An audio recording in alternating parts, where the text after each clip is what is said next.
Welcome to the Real Advisor Podcast. TRAP. Trap. Please follow us and join in the conversation on Twitter @Advisor Podcast, where you can suggest ideas and themes you'd like the Trap team to discuss. Also remember to like and subscribe to our YouTube channel and leave a 6 out of 5-star review on iTunes. Doing all this really helps us, which means we can do more to help you. Now let's head over to the studio for the latest pile of Trap. Yes, indeed, dear Trappists. Welcome back to the latest pile of Trap. My name is Nick Lincoln, and joining me in the studio of doom as ever are the 3 other horsemen of the apocalypse, the Trap Pack, Carl Widger, Alan Smith, Hello. And Andy Hart. Now, gentlemen, we have a show full of absolutely nothing, so let's start unpacking it immediately. We had a Trap Summit last week in London at a gastropub on the edge of Regent's Park. The 4 of us and about 8 other people, 12 people from the financial services profession. It was a very good day. Lots of very good CPD material, very constructive. I came out of it. I felt a better rounded person. Carl, what were your views on our day in North London? I definitely came out of it a more rounded person, that's for sure. And I have to apologise that I left all my Trap swag in Alan Smith's apartment. That's all I have to say about that event. Mr. Smith, your microphone is muted, fella. I'm dealing with amateurs here. You told me to mute everything. Thank you very much, Nick Dick. I'm festooned in Trap swag. I've got more hats than dripping in Trap than a hat shop. Yeah. Oh, this one. Not to forget this we discussed last time. I don't know what it is. Your one looks all right. Sorry, again for the listener. We're oh yeah. This is great audio stuff. We're showing the fantastically high quality plaques that I got for the Trap Pack, which have got me nothing but grief. As have the baseball caps. I've also got them. The mug's good though. To be fair, the mug's nice. The mug's. Should have a competition for the Trappist listeners. You can win your own Trap mug or hat. Actually, the hats. They can choose. They can choose. Yeah. We're trying to gain listeners, Alan. Have it all. Yeah. So the World Cup is progressing on, and England have beaten Senegal, haven't they? So they're facing. This is where the depth of my knowledge runs out. They're facing France or Holland next week. France on Saturday night, I believe. France tomorrow night. Yeah, tomorrow night, France. England playing France tomorrow. By the time this goes out, this show goes out on Friday, Nick. Thank you, Andy. That was a completely useless interjection, which didn't help anybody. So let's crack on. Topical stuff. A point you made last week, Andy. Actually, last episode you made another point. This interjection, which caused quite a bit of grief back behind the scenes. Do you want to talk about DIY investors? Yes. So following on from a presenter at my conference where he said on stage in front of 300 financial advisors that on average DIY clients end up with better investment returns than advised clients. And this is something that I've always thought to be the case. So I thought I'd just unpack it a little bit now just to sort of clarify it. So there's DIY investors, people that just go onto an investment platform and just pick some random funds. There's advised clients that get a financial advisor in their life and build them a portfolio. And then I'd say there's a third option, behavioral financial advice clients, the clients of our firms that get told the truth about money, which is slightly different. So I'll just unpack the first one. So the DIY investor, it's usually smaller accounts, usually younger people. They're just getting started out. They don't really have any expensive money questions. And they literally just throw some darts at the board that's got some various investment funds, usually equity funds, even individual shares. So the portfolios are not very appropriate, let's say. But anyway, they do okay over time just because they've thrown some darts at some equity funds and then just hopefully have stuck to it, which is the challenge. And then there's the advised client that goes to see a financial advisor, very qualified financial advisor, gets the individual to fill in a misconception mirror that Nick calls a mumbo-jumbo questionnaire, and they end up with a portfolio of a multi-asset mess. Multi-asset's easy to sell because it's, portrayed as it being well-diversified. It is well-diversified, but it's in the wrong assets, so it's almost a non-starter from my world. So they end up with a portfolio that's, got a shed load of bonds, fixed income in it. So long-term, it's arguable that the DIY investor will beat that portfolio from a purely investing point of view. The third option is going to see someone like ourselves, the firms that we run, predominantly behavioral, global equity firms, where the financial advisor is focused on obviously building the financial plan, ensuring that the client doesn't make any mistakes. We're in their corner. When they become a client of ours, we say you're never going to make another financial mistake again. We build a portfolio that's predominantly got global equities in it, which we know is the real wealth creation engine long term. And we try and create a portfolio that the clients got the maximum exposure to global equities that they can stick with in terms of the volatility, and the fluctuation in price. And that's the third option. And as I say, the best portfolio the client has is the one that they stick to. And this can change. I've got clients now that are 90%, 100% global equities. But when I first took them on many moons ago, they were 50% global equities, 60% global equities. And then they become calmer as they're stuck with that portfolio, not made the mistakes along the way. And then we nudge them up over time because that's where we know the returns come from. So there's three options. There's the DIY client, slightly younger, throw some darts at the board. There's the advised client that gets a multi-asset portfolio because that's the correct thing to do according to the current, financial and investing dogma. And then there's a third option, clients of our firms and many other firms out there that are sort of tried to unpack where the real returns come from. And that's it, really. So I just thought I'd unpack that. Over to you, Cole. Yeah, so I'll be bold enough to say that I was the one that threw the toys out of the pram a small bit over that last comment, and then we had a big argument in Trap. But look, that's the beauty, I suppose, of this foursome in that, we do push back on each other sometimes. Just to pick up on one or two things that you said there. Look, I thanks for the clarification, first of all. I'm not sure you're being entirely fair, though, here. And I think saying that a multi-asset, an advised client who goes into a multi-asset fund, typically the multi-asset funds are equities and bonds. No, they're not. I think they're full up with loads of other stuff, private equity, commodities, loads of stuff. Well, the multi-asset funds that I've seen, right, that's I suppose, inverted commas, diversified investing, where you've got like private equity, but I haven't seen private equity in many multi-asset funds. But anyway, there's loads of stuff that turns up in them. Okay, well, just bear with me, Andy, if you don't mind, and let me make the point. I think the difficulty arises where people add complexity, so that's adding the likes of commodities and private equity. I don't think they're fit for purpose for the average investor. And I think most of the difficulty, in fact, arises when financial advisors start making changes to portfolios along the way in reaction to what might be happening in markets. And we all know that the best solutions and outcomes for our clients are to invest in something that's fit for purpose at the outset and just keep the client in their seat then going forward.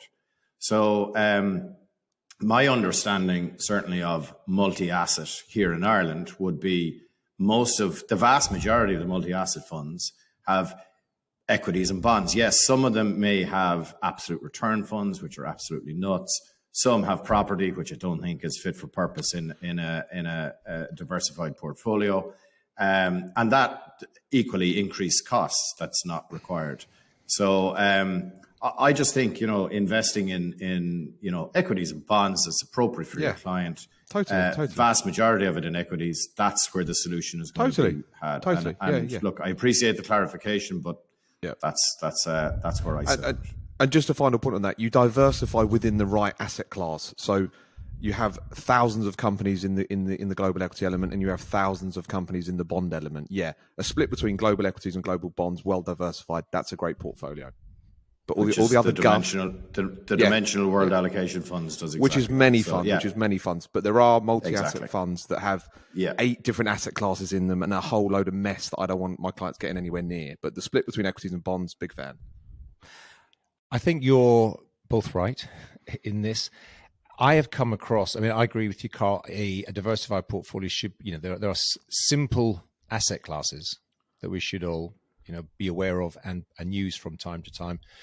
And I do know what it is. There's a love of complexity. When we come across clients, and I don't want to be too sort of direct or opinionated too much early on in this conversation, particularly they come from the world of the discretionary portfolio manager, fund manager, whatever you want to call them. And there seems to You be... don't know the power of the dark side. Right, most of these people, from the ones I've met, are very, nice, honourable, intelligent, well-intentioned, but they have a love of complexity. Bullshit. And so we pick up clients from them from time to time, and you're right, Andy. It's like, could we just make? There's funds you've never heard of.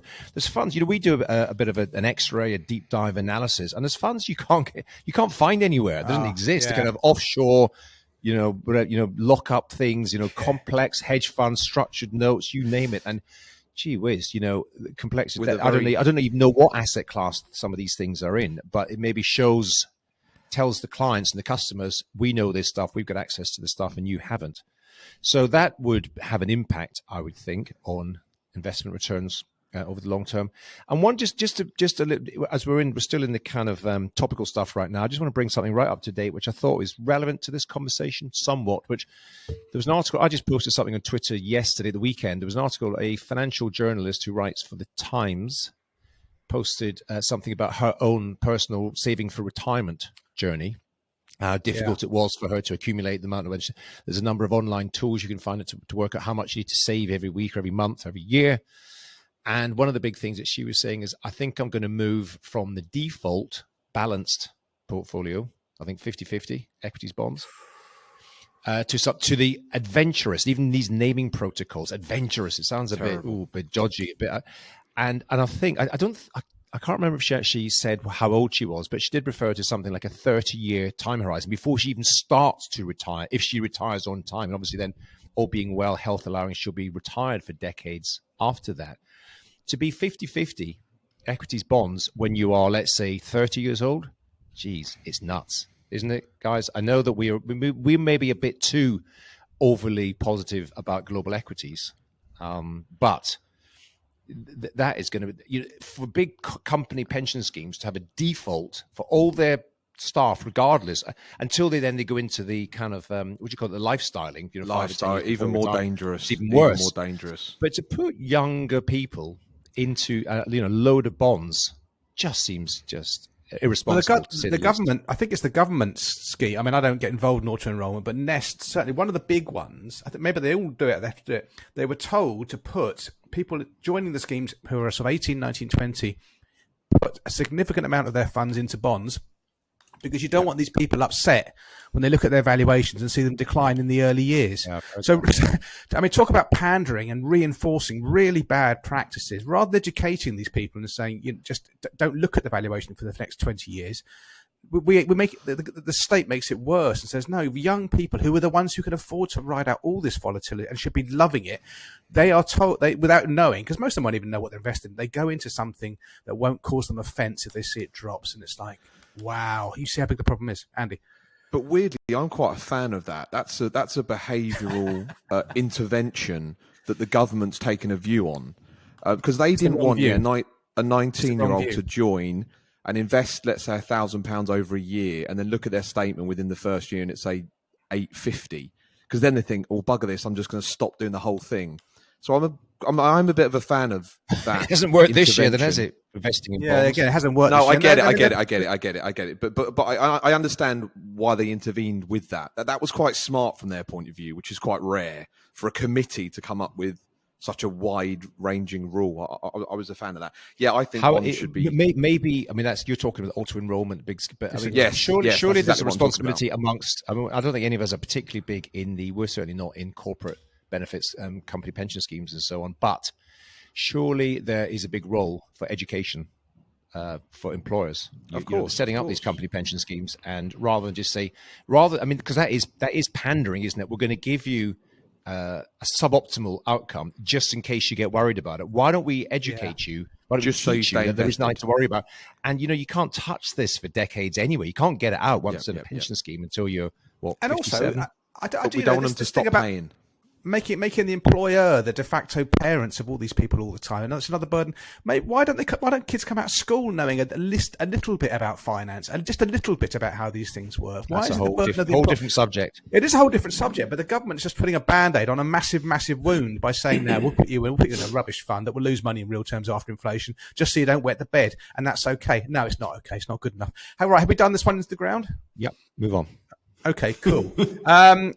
Andy, you spoke at length there, but you're going to speak at length again, sir, because on our agenda of dreams, you've got a point in there, my friend. So the floor is once again yours. And then who are you going to hand over to once you've given us your superb monologue?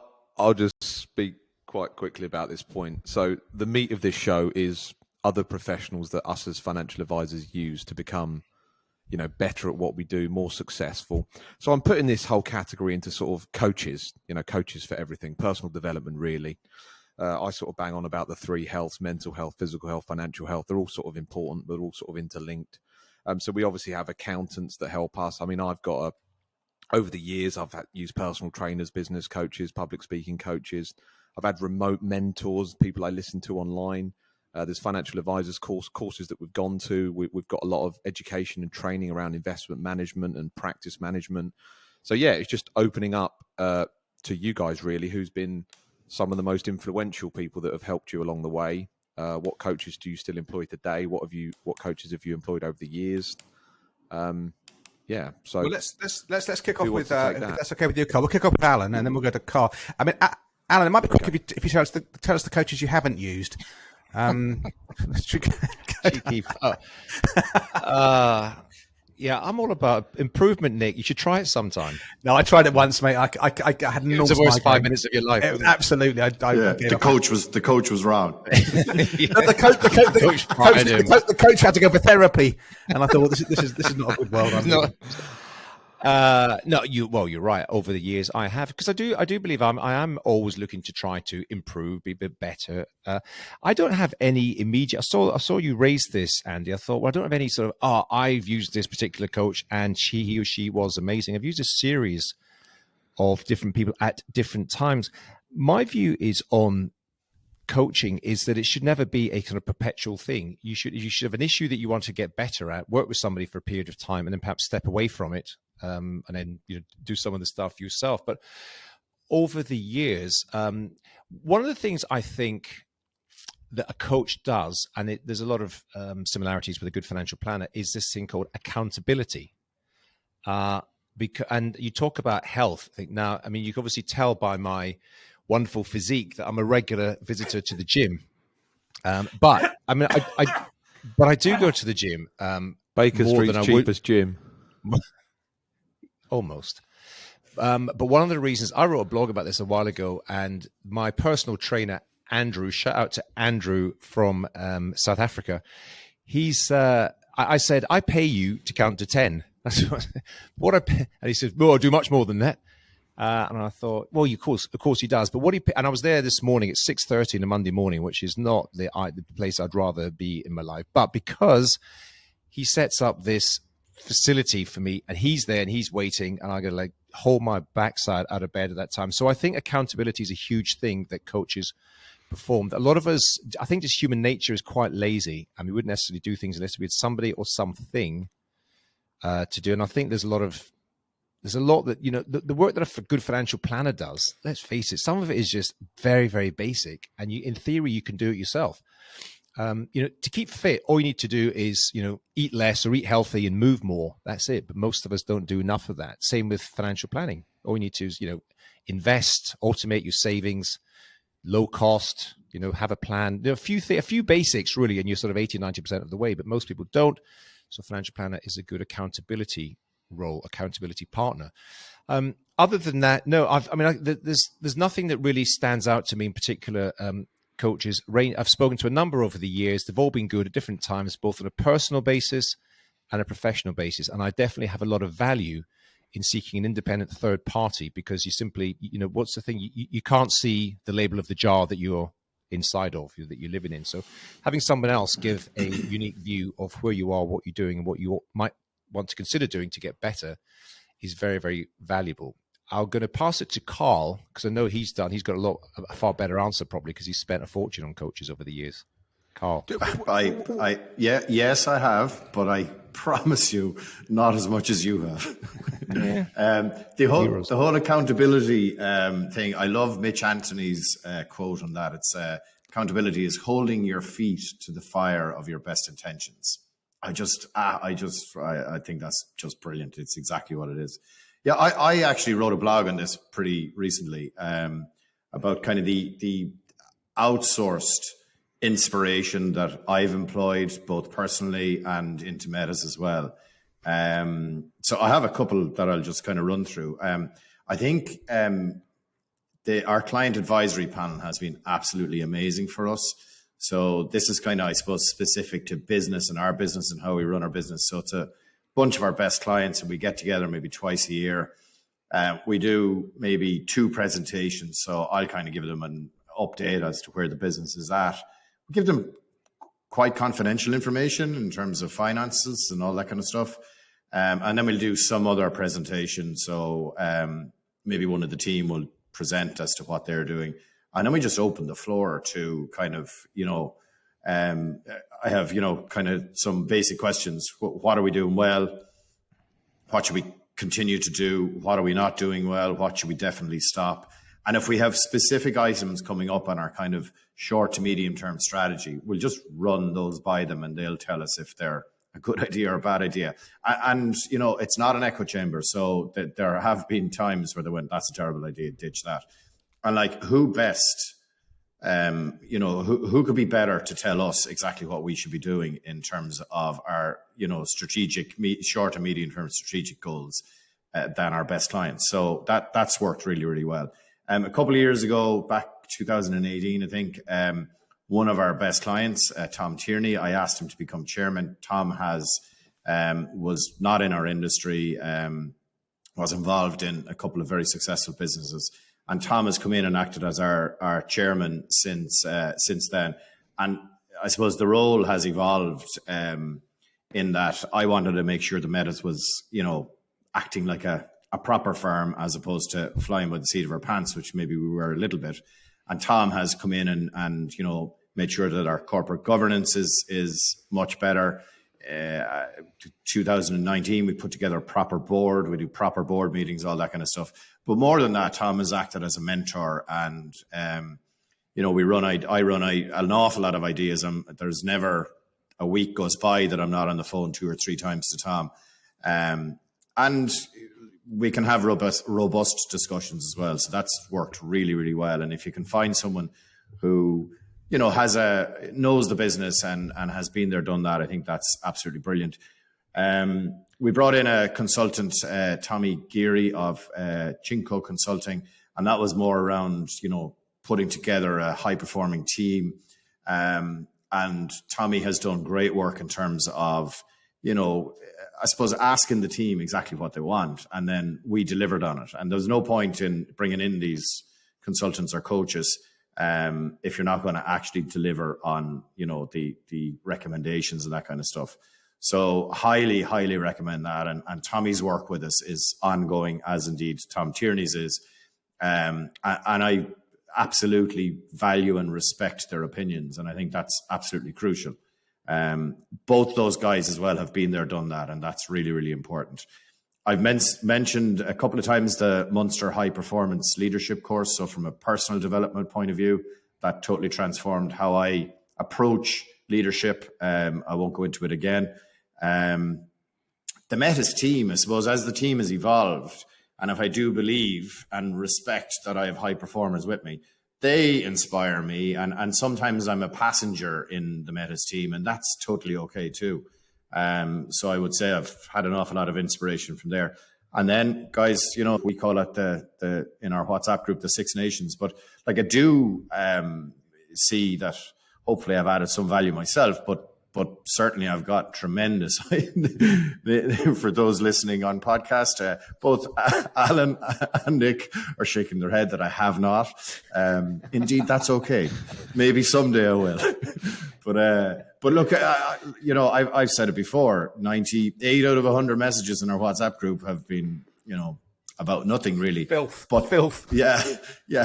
Never, ever, ever to be disclosed. But But yeah, look, there are some absolutely magical ideas out of this, and certainly stuff that I have put in place out of this. So if you can find a bunch of your peers who are going through, roughly similar types of scenarios and issues in their business, I think, that's absolute gold if you can, know and trust people. So yeah, that's me.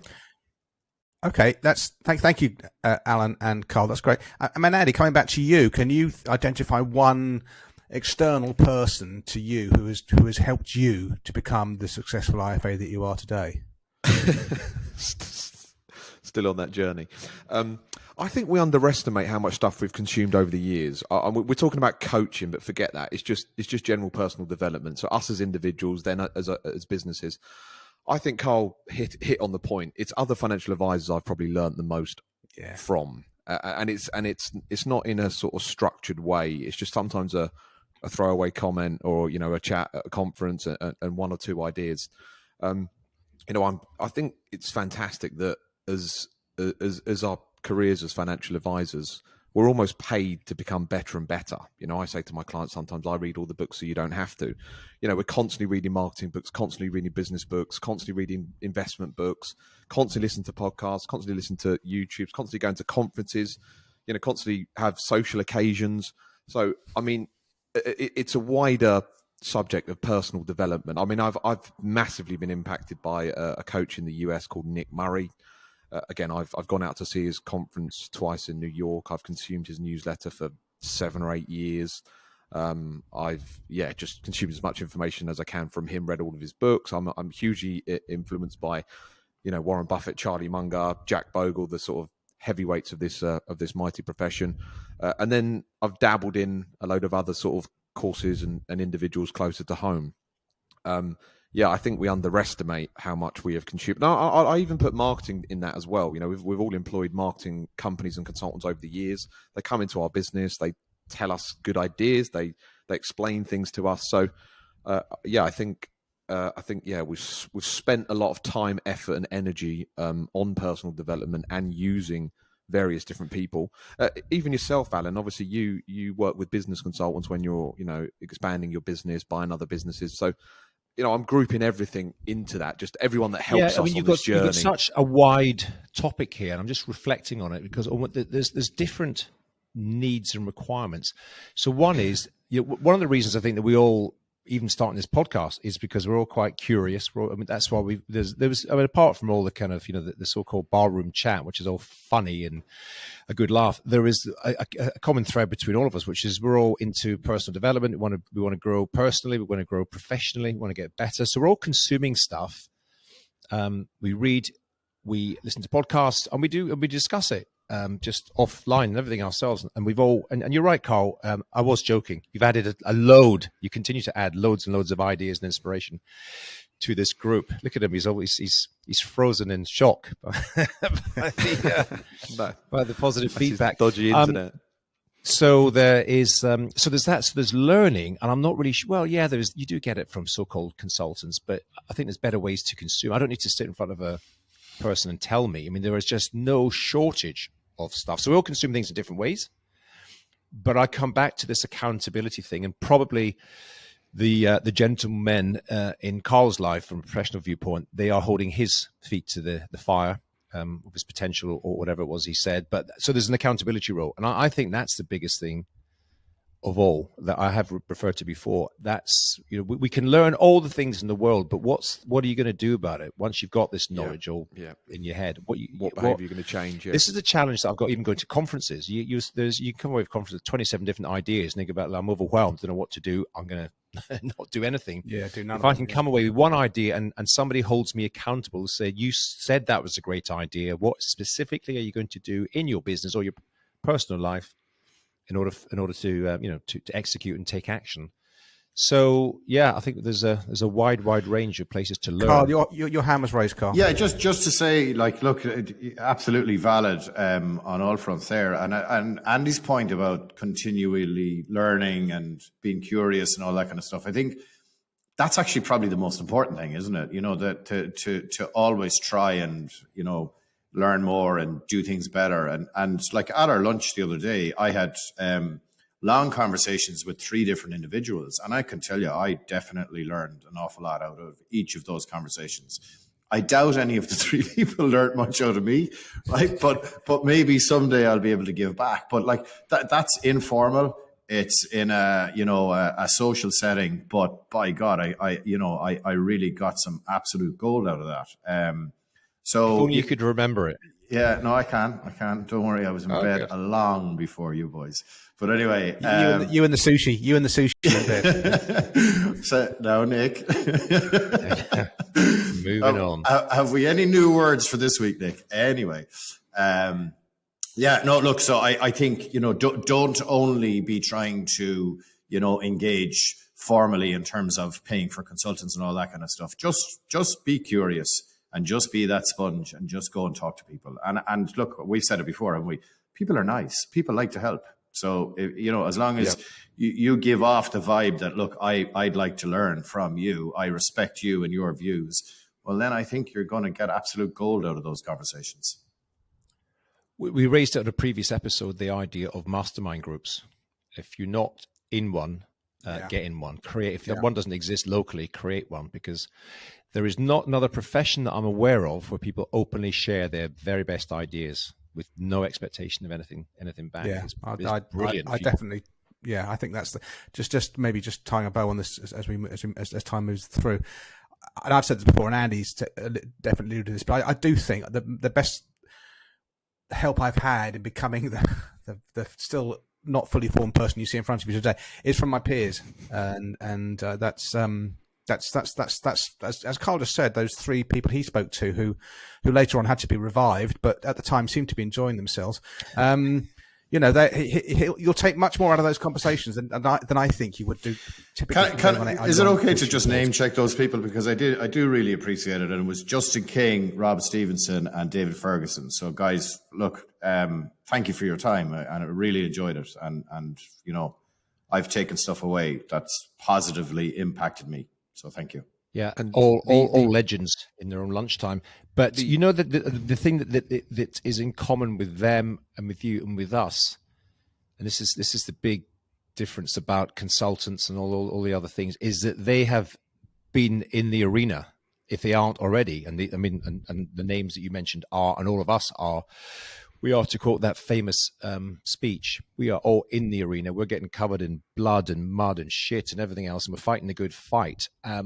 With all due respect, some of the consultants, the job of a consultant is to go around and tell other people what to do without necessarily having the same level of scars as the rest of us have. So when you are having a conversation with someone and you've got a particular issue or challenge you're faced with, and you speak to a fellow advisor or business owner, and they say, "Oh, we had that 3 years ago. This is what we did, or this is what we got wrong." I'd be happy to share all the things that we screwed up on.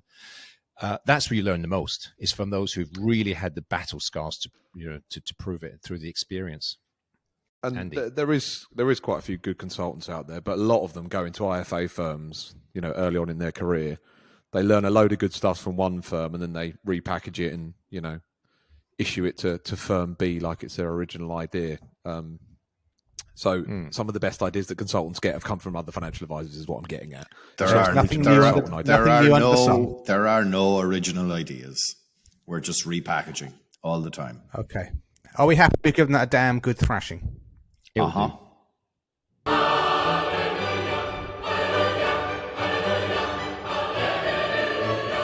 We didn't have story time with Alan Smith. No, we didn't have story time with Alan Smith. Well spotted. I'm being judicious with it, but now you've mentioned it, people are going to think about it. So again, we won't have it in the next episode either. Right, Alan Smith, your business planning process for 2023 and beyond.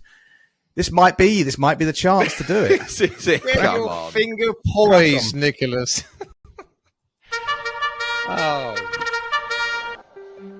Grab yourself a drink, a very long drink. It's story time with Alan Smith. Now, this is going to sound increasingly contrived, and I say it every week, but we don't have to have that jingle on. But I do want to give a little bit of background to this. Cast your minds back, ladies and gentlemen, listeners, to when COVID hit and lockdown came. It was March 2020, right? some of you will know, I live in London, in central London, and I knew the direction of travel. I knew what we're going to be faced with, which was a complete and utter lockdown. You weren't allowed to leave your house. Remember those days? You allowed out once a day for exercise or some such nonsense. And I thought, I don't fancy being locked down here. So I packed up my other half, my children, threw them in the car, and went off down to the south coast. I rented a cottage, which was available through a friend of mine, and I locked myself up there for months and months and months. And in many ways, I know it was a very, very difficult time for people and for the country, but it was quite a good time for me. The weather was good, and I had all of a sudden, I had time and space to think. And I used to take myself for a walk on the beach every single morning, and I would begin to formulate, because by that time I'd been in business for 15, 16 years, and we'd achieved a degree of success, but I'd never had much of a chance in those days to, just to pause for breath and reflect and decide what the next chapter was going to look like. Stop laughing, Lincoln. I'm waiting for you to pause for breath, but crack on, my good friend. So he's where he's breathing through his ears.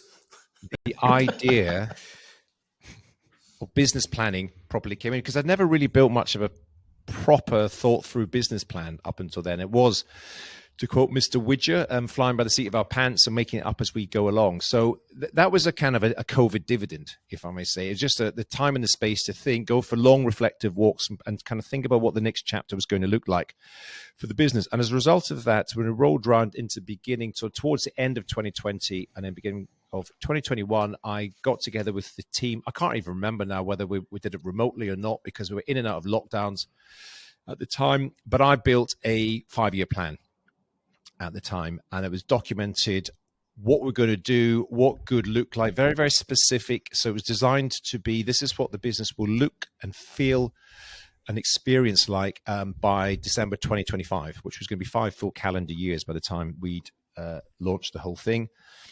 Fundamentally, it was a growth story. I refer back to some of the conversations we've had before, lifestyle business versus kind of scaled or growing or larger practices. And I thought I'd spend so much time building the foundations of this business that to carry on and sort of tick along without focusing on growth would seem like a missed opportunity. So I documented a range of ways that we were going to achieve it, but we were all about fundamentally doubling in size and then maybe doubling again over a period of time. And I mapped it all out, shared it with the team, and it was great. It was a very sort of energetic response from the team, and everyone could see benefits in growing as a business. It was going to be very impactful for our clients. We know the good work that we do for our clients, so why do we not want to do it for more? And we know that larger a business is, the more opportunities there are for those working within the business. So it was well documented, and I mean, believe me, it's as who is it? I think Andy said, I heard say before, man plans and God laughs, because I tell you, the plan we made, we have not followed that to the letter. We have sort of, gone left, gone right, but we're still broadly on track and on target for our growth story. So I'm thinking, as we're heading towards the end of the year, I'm raising it as an issue and wondering what other people do, if anything, around business plans, business objective, documentation, how you achieve what you're trying to achieve within your businesses. The specifics that we do is we've adopted, historically, years ago, we adopted broadly what's called the traction model, from a book called Traction by Gino Wickman. But we've kind of pivoted it slightly, and we embrace a concept that comes out of Silicon Valley called objectives and key results. Happy to discuss that in more detail. I don't know if, Carl, if you've come across that, but it is a very specific way that you can achieve your objectives within a business. It's all well and good saying we're going to double in size, we're going to do this and that, that, or the other. But I mean, this comes back to accountability and doing what you say you're going to do, because without specific actions documented with accountability and specific people charged with doing these actions, then nothing probably will happen. So we've embraced this concept pretty well over the last couple of years. And as we're coming into the end of this year, we're planning what we're going to do Q1 next year. That's exactly what we did. I've got a meeting in the next couple of days to just get into the weeds, this very, very specific activities of what the company will do and the specific names of the people, what they will do in order to ensure that we're still on track towards our sort of grander plans and objectives. So, Carl, as we are heading towards the end of the year, looking into next year, what are your thoughts? What are your actions? What have you been doing on sort of business planning? Yeah, we do something similar, Alan. The first thing I'd say is I know you did a lot of planning when you were down on the coast and stuff, but I think you're being hard on yourself, because I always learned loads from you in terms of how you were planning the next phase of your business. So I do think you were doing some, but yeah, I hear what you're saying. A book that I read, I was introduced to this book by someone I know, like, and respect, which always helps. Cameron Harrold, Vivid Vision. So in terms of building a firm, very short book, absolutely brilliant. I would highly recommend everybody get on that.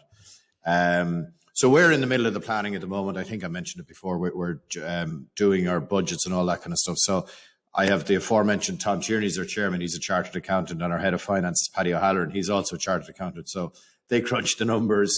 We do some budgets and all of that kind of stuff. And it's work that has to be done. But I then share those plans with the team in January. I didn't before. Last January was the first time I did that. And everybody said, wow, this is fantastic. This is brilliant. Because like you're saying, Alan, I think if you can give the team, if you want high performers to stay with you, you got to show them what is the vision, what is the strategy, what is the plan. So last year was a bit of a revelation. Should have done it way earlier. I didn't, but anyway, we're definitely doing it again this year. And then I suppose the other thing, not to harp on too much, but I've done a playbook, and I've asked of all of our private client managers, our financial advisors, basically, as you know them, to do an annual plan.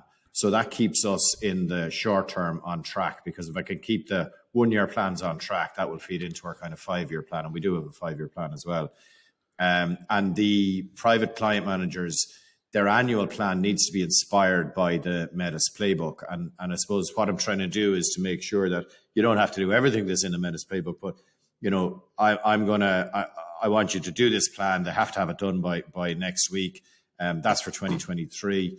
It's stuff that we do in Metis. So you're picking, whatever it might be in terms of that's how you're going to grow your book of business. It keeps everybody accountable. We kind of break those plans out every quarter then and review them. This is what you said you do. How are you doing it? And we can identify issues then. So maybe a particular route that you're pursuing isn't working for you. But I do think, like you, Alan, I'm much more focused on putting plans in place, and then that we seem to be mentioning it a lot, that accountability piece. So making sure that we're all accountable to each other. And yeah, look, I could go on. It's a big subject, a big topic, but I think planning ahead is absolutely, it's a must, isn't it? Really. Any thoughts, gentlemen? Other two solopreneurs? Yeah, I could talk about this for a little bit. I'm quite into high-level number crunching, so I keep a grasp of pretty much all the numbers in the 3 different businesses that I run. In terms of, so years ago, 10 years ago, I used to have quite a lot of goals written out because I had a lot of stuff to achieve. So it's like short stuff I want to do, medium stuff I want to do, and long-term stuff I want to do.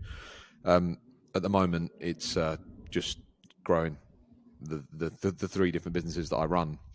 So I track everything at the end of the year, really. Calendar years, I also do tax years.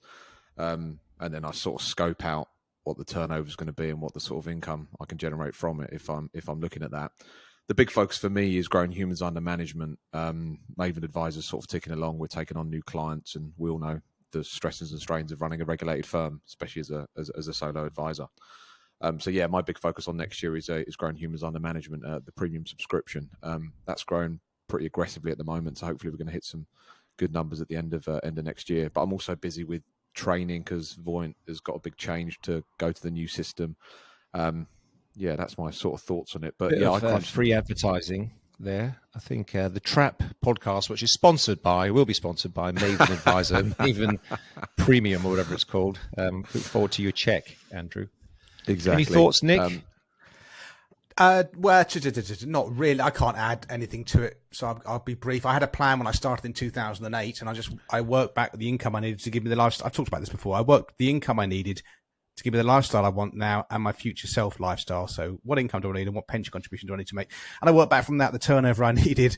Okay, and if I need that turnover, how many clients can I service, and having had that number, I then knew what fees I needed to charge to generate the turnover, the net of corporation tax and expenses would give me the income. And that was really my business plan. And so, but you know what, I'm not, my business, it sounds like I don't do any work at all. And that's not true. My business though does tick over. And as long as I don't goof up, I keep on doing well by people, I will be done well by my business. So there are always regulatory, I think it's more regulatory things for me that change like consumer duty. Yeah. That kind of forces me to change, even if I don't agree with it. That will force me to change things and change the way my business is kind of modelled. But that aside, no, I don't do any business planning. I use an online accountancy package, Free Agent. Other people will use Xero. I know at any moment of the day and night what my balance sheet is, what my profit and loss is. I was talking to a client the other day who's a friend, and he's in IT recruitment, and he doesn't know what his profit is until his accountant gives him back his books about 6 months after the end of his business year. That's very common. Yeah, absolutely. But with my OCD trait, that would drive me up the bleeding wall, because I like to be on top of it all the time. Is that a business plan? No, it's not. But I always know my numbers. I do compare my metrics year on year. Are the expenses broadly coming in where I thought? Is turnover broadly where it should be? I don't just let it ride. I do have reflection and analysis, but I'm my biggest critic. I've got this high internal locus of control. I'm very inner directed, and I know if I've let myself down, because I'm nearly always letting myself down in one form or another. But I do hold myself to account. I don't need a third party. I'm probably hypercritical. So that's where I am on the planning process. I am conscious. Nick, can I just ask you on that? Like, if your clients are getting older, say, right, and you have there's natural fall off, like, do you always try and replace those clients, or do you let that just organically happen, or how do you deal with it's organically? Image-wise, if you imagine and this sounds cruel, but I'm using this metaphor so people can see it. But if you imagine a conveyor belt going along, and clients at the end of their lives will drop off the conveyor belt and they fall out of your life as fee-paying people. Okay, they're human beings, but as fee-paying people, they fall out of your life. And at the other end of the conveyor belt, you have younger people coming on board. And some years you'll have more people dropping off the end. You'll have more people coming on. I don't have a vigorous client recruitment policy. I work by referral only, so I do take on some children of clients, some grandchildren of clients. I get referrals from an accountant, and it kind of washes through, Carl, but it just happens organically. It's not me going out and, I used to do the networking and everything else, and I am taking clients on, but I am very choosy, and clients are very choosy with me. The vetting process, we are vetting the prospects. They think they're vetting us. We are vetting them, and a lot of them don't get through the process. So I take clients on, but selectively. But yeah, you lose clients. One day I might just be that I've got 3 clients left because the rest of them have died, and I shut up shop years ago and I walk away because my business I've got my pots stacked up for the rest of my life. That we talked about that as well. I'm not planning on selling my business. That's not Andy's plan. Andy's plan is that you'll give up in a few years and he'll take it all on. But anyway. Yeah, but I've got to find someone I trust and like, and this is where this whole thing always breaks down, isn't it? We made this joke last time. Listen, guys, we're 48 minutes in. I think that we've had two meat and potato subjects there that we went into at quite some depth. So I think, if that's okay with you, we'll just we will transition to answering readers' questions posted to us mainly on Twitter, and the first one is from Ben F as in Foxtrot, who hasn't left the Twitter handle, so he might not be on Twitter. So going forward, I'm asking people to do, if they're not on Twitter, is to leave a LinkedIn profile. So at least we can put that in the show notes. People either will have a Twitter or a LinkedIn profile. Anyway, Ben F says, and I'll maybe deal with this and then you guys can chip in, but can you talk about how you manage sequencing risk in retirement? Absolute return, structured products, and proof smoothing funds have all held up well in the current drops. Bullshit. But I understand you prefer not to use these. Can you talk about how you deal with this risk for those approaching retirement? Love the show, Bear. Well, and I maybe I'm talking for you. Please step in, guys, if I'm stepping over you. I don't have a different policy for accumulation and decumulation. Clients accumulate in equities and they decumulate in equities. There is this thing called sequencing risk where you're buggered if the markets collapse in the first couple of years and you're drawing money out of your pot. So I would say the retirement approach is you go nearly all equities, the great companies of the world, and you have a reserve bucket of maybe 2 years living expenses, allowing for state pension, rental income, any DB stuff you've got coming in.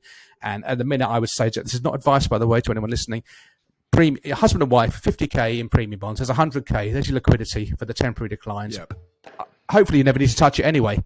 If you're very unlucky and you're the 1 in 4 people who enter retirement just as the markets are going down, then there's your pot. So we're not selling into that falling market. But Ben, that's what I would, and everything else is noise. And again, there's a whole swathe of consultancies out there who will tell you need to have a separate policy, and you need to have these smoothing products, and we've got these hybrid annuities now where you can cash out. Yeah. No. They're doing that because they make a turn on it. Just keep it simple, stupid. That's my answer to Ben. Anyone else? 100% agree. I agree. The only thing I would add, which just strengthens what you just said, Nick, is Ben's reference to things like Pru's smoothing fund and blah blah blah, absolute return funds and so on. But they're not doing anything. That's just a reporting mechanism. Underneath it, they're still invested in equities and bonds and other things. There's just some. I put something out last week, which is quite popular, about if you look at market returns. If you look at a graph where you've got a daily, equities are posted, that prices posted daily, and just look at the performance of a fund, let's say, global equities. If you look at it daily, looked at it monthly, or looked at it yearly. And this is the point. So that's effectively what Pru and others effectively do. They smooth it out because they don't actually give you it's not, to use the vernacular, it's not marked to market. They just tell you the price is X, but God forbid you actually want to get your money out during a period when there's a huge market tension and stress. You won't be able to. The funds get locked up, etc. So this really is this is the actual art of financial planning, isn't it? This is where you add value. If the answer was I'll buy a bunch of these absolute return funds and smooth with profit type funds, and if they actually worked, then you wouldn't need us. But they don't. Well, work. I had a look at Pru. I'm not knocking your brand here. But I had a look at Pru's with profit asset allocation the other day, and I think it was their growth one. I think it's like 55% in equities, which intuitively tells me that 45% is not in equities. And that's just not, for me, that's not going to hack it over a 3-decade retirement. I don't care whether you put a smoothing gate at the front of that or not. It's not going to generate a sufficient return from the way I see the world going forward. So a high quality, thoughtful relationship with an experienced financial planner, looking at the person in the round, looking at national savings, looking at guaranteed income like state benefits and I don't know, property, retirement income.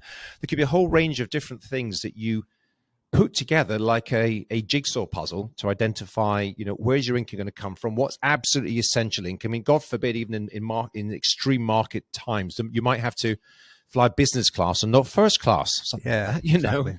Be adult. So have adult conversations with your client. Treat them as you would wish to be treated, right? Just tell them the truth. Okay. Okay. Thank you. So the next question from our Twitter followers is a chap called GP Mantini. Now, he's not a GP, he's not a doctor, he's Gianpaolo. He's of Italian descent, but we don't hold that against him. He's on Twitter as @GP_Mantini. And Gianpaolo says, and we have kind of touched on this in a big way earlier on, so maybe quickly on this one, I'm not going to answer, one of you three can. What's been the most valuable or influential course seminar for your respective careers? Is it still available? I'll just be very quick on that. For me, it's Nick Murray in number 1 position, Nick Murray in number 2 position, Nick Murray in number 3 position. Nick Murray from me. What course does Nick Murray do? Does Nick Murray do a course? He does his behavioural investment seminar once a year in October, I believe. Does a monthly newsletter of 8 pages of pure gold. Has got 4 of the greatest financial planning books ever written.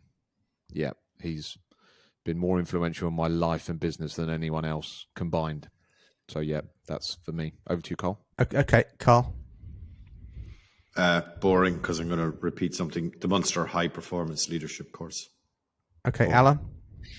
All right, I'm going to say something that I don't think I've said before, which I think is relevant and interesting, which is... Can't be a fresh story.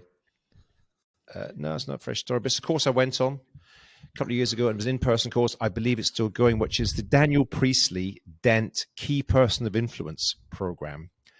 That was a series of meetings. You get together with, God, my time, there was 80 or 90 business owners, and you go through this process. And, Daniel has got this whole thing mapped out, the sort of 5 Ps about how to become a key person of influence. And I think that this course and this program and the book and the whole kind of online thing that supports it is highly relevant to most financial planners where we are today. Every one of us, and every listener, should they wish to be. And it feeds the answers to some of the other questions that get raised as well as, how do I generate more opportunities? How do I win more business?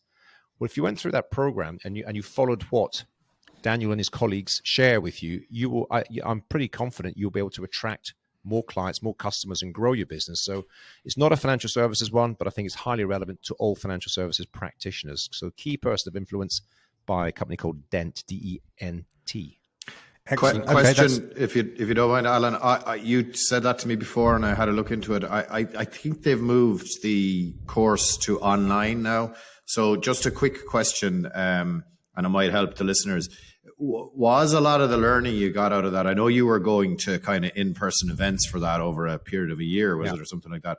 Would you say that the learning you got from it would have been less if you weren't meeting other entrepreneurs, other people in the same boat as you? Yes, is the short answer. Of course, all conferences, all meetings you go to, we've talked about it before, around the coffee machine, around in the bar afterwards, or whatever.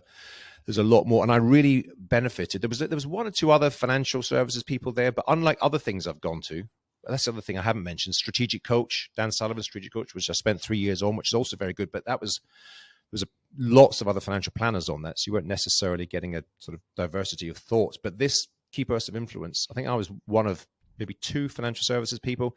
So all sorts of different business people. And of course, they just had similar issues and challenges that I had as a business person, first and foremost, which obviously I don't think you're getting to the same level. I think we were the last one to go on an in-person one. But you probably are, if you do it online, you probably are getting you're getting the information, the data, the reporting, the templates, the tools that they give you. You're just missing that on that social. But I think that they arrange some social events as well, just to complement it. Not still worth doing as far as you're concerned. Yeah, I would say so. Yeah, I would say it's definitely worth investigating. As an introduction, the book is amazing. It's timeless. KPI. Yeah.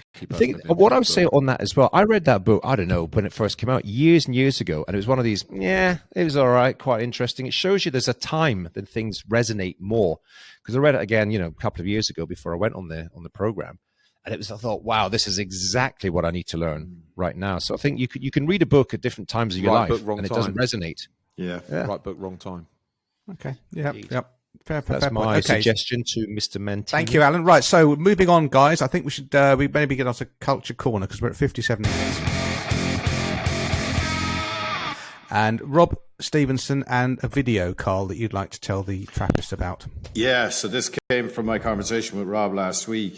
So he pointed me to a video that he had posted on Twitter. So we'd put it in the show notes.